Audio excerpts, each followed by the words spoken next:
Sejak viralnya kisah Jaslinda yang hilang dalam hutan lebih kurang 15 hari tu, macam-macam cerita lah kita baca dekat media sosial ni. Ada yang mengecam, ada yang suka, ada yang tak suka, ada pula yang buat fitnah, pusing-pusing cerita.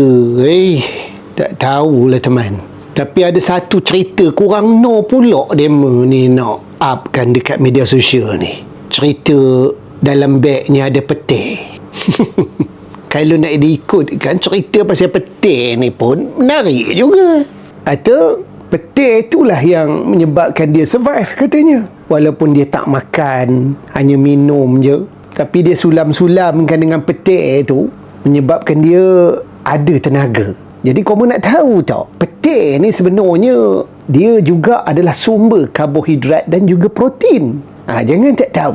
Walaupun ada juga dibawanya cendawan. Nasib baiklah dia tak makan cendawan tu, kata Tok Batin. Sebab cendawan tu tak bagus. Beracun katanya. Engkaunya koma, peti ni dia kaya dengan macam-macam nutrisi. Dia kaya dengan serat, dia kaya dengan vitamin B6, dia kaya dengan zat besi dan juga kalium. Tak percaya, Google lah. Dia juga boleh mengawal paras gula dalam darah. Jadi bagus rupanya peti ni. Tapi yang paling pentingnya, peti juga mampu untuk mengawal kemurungan. Patutlah dia boleh bertenang dalam hutan tu. Sebab apa?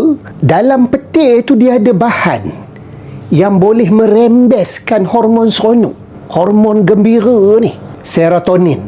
Jadi tak sangka benar lah ya. Rupanya banyak faedah makan peti ni. Selain daripada dia merupakan sumber tenaga juga, tenaga segera kata Dr. Dema, iaitu dia boleh menghasilkan 3 jenis gula semula jadi, iaitu sukros, fruktos dan juga glukos.